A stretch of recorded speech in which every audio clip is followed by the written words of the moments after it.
Del Evangelio según San Lucas. En aquel tiempo Jesús se llevó a Pedro, a Juan y a Santiago a lo alto de una montaña para orar. Y mientras oraba, el aspecto de su rostro cambió, sus vestidos brillaban de blancos. De repente 2 hombres conversaban con él. Eran Moisés y Elías que aparecieron con gloria. Hablaban de su muerte que iba a consumar en Jerusalén. Pedro y sus compañeros se caían de sueño, y espabilándose vieron su gloria y a los 2 hombres que estaban con él. Mientras estos se alejaban, dijo Pedro a Jesús: Maestro, qué hermoso es estar aquí. Haremos 3 chozas, una para ti, otra para Moisés y otra para Elías. No sabía lo que decía. Todavía estaba hablando cuando llegó una nube que los cubrió. Se asustaron al entrar en la nube. Una voz desde la nube decía: Este es mi Hijo, el escogido, escuchadle. Cuando sonó la voz se encontró Jesús solo. Ellos guardaron silencio y por el momento no contaron a nadie nada de lo que habían visto. Palabra del Señor. Gloria a ti, Señor Jesús. Es domingo 17 de marzo, queridos hermanos, segundo domingo de Cuaresma. Igual que cada primer domingo, el segundo también se caracteriza por tener un evangelio propio, que va cambiando año con año de acuerdo al evangelista que nos corresponda reflexionar. Este año la escena de la transfiguración es presentada por Lucas. Nada más iniciar el camino de la cruz hacia la pasión y muerte de Cristo, ya se nos propone el destino último de ese camino, la gloria de Cristo y también nuestra gloria. Después de haber leído el domingo pasado la lucha contra las tentaciones y el mal, hoy se nos asegura que el proceso termina con la victoria y la glorificación de Cristo, y que también a nosotros la lucha contra el mal nos conduce a la vida.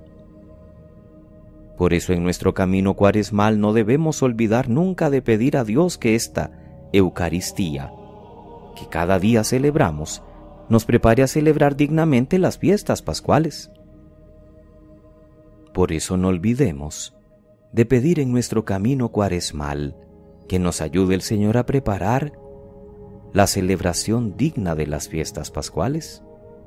Hoy, junto al Evangelio de la Transfiguración, también la primera lectura del libro del Génesis nos presenta la figura de Abraham, el modelo de todo creyente, y además una invitación de Pablo a fijarnos en el modelo que tenemos en él como discípulo. El Génesis, como decíamos, hoy nos narra un episodio hermoso. En la historia de la salvación, la figura de Abraham es importantísima, y es el que acepta la alianza que Dios le propone. Dios le hace a su siervo 2 promesas increíbles. La primera, que a pesar de que él y Sara ya son bastante entrados en años, tendrán un hijo, y que ese hijo dará origen a un pueblo numeroso. Según la visión nocturna de las estrellas, así será tu descendencia, le dice Dios. Pero además una segunda promesa: Abraham, que ahora mismo no tiene ni un palmo de tierra propio, recibirá toda esa tierra en posesión. Y la fe de ese hombre es admirable. Abraham creyó al Señor y se le contó en su haber. La alianza entre Dios y Abraham se sella al estilo de su tiempo con un gesto simbólico que a nosotros nos puede parecer bien extraño. Se descuartizaban animales, se colocaban sus miembros en 2 filas y los 2 contrayentes pasaban por en medio. Dios pasó en forma de antorcha de fuego, dice el texto. Y la intención era esa: si alguno de los 2 no cumple su palabra, que le suceda como a estos animales. Dios se baja al nivel de Abraham para dejarle claro a su siervo que sus promesas siempre se cumplen. El texto como tal de Lucas nos cuenta la transformación que sucedió en Jesús mientras oraba. El aspecto de su rostro cambió, sus vestidos brillaban de blancos. está acompañado de Moisés y Elías, quienes representan la ley y los profetas en el Antiguo Testamento. Con ellos el Maestro habla de su muerte. Los dos personajes han experimentado en sus vidas el número simbólico que nosotros estamos celebrando estos días, 40 o Cuaresma. 40 días en el monte, así estuvo Moisés orando. 40 días de viaje hacia el monte Horeb, los que pasa Elías. Y la reacción de Pedro, Santiago y Juan es de alegría inmensa y luego de susto al verse envueltos en la nube y finalmente solos junto a Jesús. El comentario de Pedro sobre las 3 chozas y su deseo de quedarse allí para siempre lo explica Lucas diciendo que no sabía lo que decía. Y el momento culminante de la escena del Evangelio es cuando se escucha la voz del Padre diciéndole a los discípulos: «Este es mi Hijo, escúchenlo». La afirmación de la filiación divina que Lucas subraya, como que los discípulos vieron su gloria. Y el sentido, hermanos, de esta celebración de este segundo domingo nos lo explica hermosamente el prefacio de la misa. Después de anunciar su muerte a los discípulos, les mostró en el Monte Santo el esplendor de su gloria, para testimoniar que la pasión es el único camino de la resurrección. Lo que Jesús habla con Moisés y Elías es sobre su muerte, sobre su éxodo, sobre la consumación del plan de Dios en Jerusalén, pero quiere animar a los suyos asegurándoles que la última palabra no será esa muerte, será la glorificación plena del Hijo, que la cruz no es destino, es camino hacia la gloria. Por eso, como resumen de toda la escena, Lucas nos dice que vieron su gloria. La cruz no ha dejado nunca de ser escándalo para los hombres. La primera vez que Jesús la anuncia a los apóstoles, reacciona Pedro diciendo que eso es imposible, mientras que allí en el monte de la Transfiguración sí que está entusiasmado y quiere quedarse para siempre allí. Acepta la gloria, pero no el camino de la gloria, que es la cruz. Les faltará madurar mucho más. Y junto a Pedro, Santiago y Juan, nos falta a nosotros también entender y aceptar los planes de salvación que Dios tiene para toda la humanidad. Ya los discípulos de Emaús y luego a los demás tuvo que explicarles el resucitado que el Mesías tenía que padecer y morir para salvar a los hombres. Por eso también para nosotros la invitación de Pablo a que sigamos a Cristo incluso cuando tengamos que abrazar la cruz. ¿Y cuántas veces dio Pablo testimonio de su amor a Cristo sufriendo persecuciones, azotes y prisión y finalmente el martirio?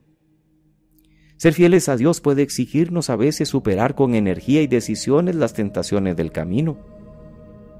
El mejor ejemplo lo tenemos en Cristo mismo, con su fidelidad absoluta a la misión que se le ha encomendado. La transfiguración supuso seguramente una inyección de ánimo para los 3 discípulos en su seguimiento de Cristo. Pedro, años después, en su primera carta, se mostrará orgulloso de poder decir que estaba con él en la montaña y que había sido testigo ocular de su grandeza, porque recibió de Dios el honor y la gloria cuando escuchó la voz: «Este es mi Hijo amado». También a nosotros nos conviene recordar que el desierto de la Cuaresma tiene como meta la alegría de la Pascua, que la noche tiene siempre aurora, que todo túnel conduce a una salida, que no van a ser en vanos nuestros esfuerzos por vivir según Cristo en medio de un mundo que no nos ayuda precisamente en esa dirección.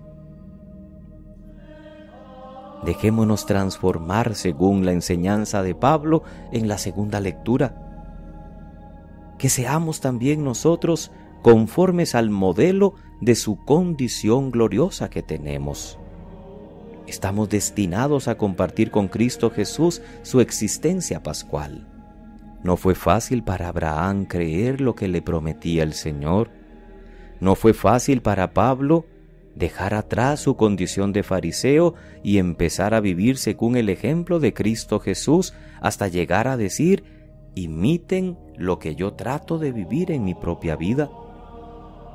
No fue fácil para los discípulos comprender que la cruz es el único camino para la gloria. No lo es para nosotros hoy en día, ¿verdad? Que quisiéramos un cristianismo más fácil, que quisiéramos mandamientos menos complicados, que quisiéramos un grado de libertad más grande, a veces hasta confundiéndolo con libertinaje, pero no es ese el plan de Dios. El plan de Dios es que abracemos la cruz, que pongamos nuestra mirada en su Hijo, que lo escuchemos y que lo sigamos. Que pasen muy feliz domingo, queridos hermanos. Desde la parroquia Patriarca San José, Diócesis de Alajuela, Costa Rica, les saluda y bendice el presbítero Sixto Eduardo Varela Santamaría.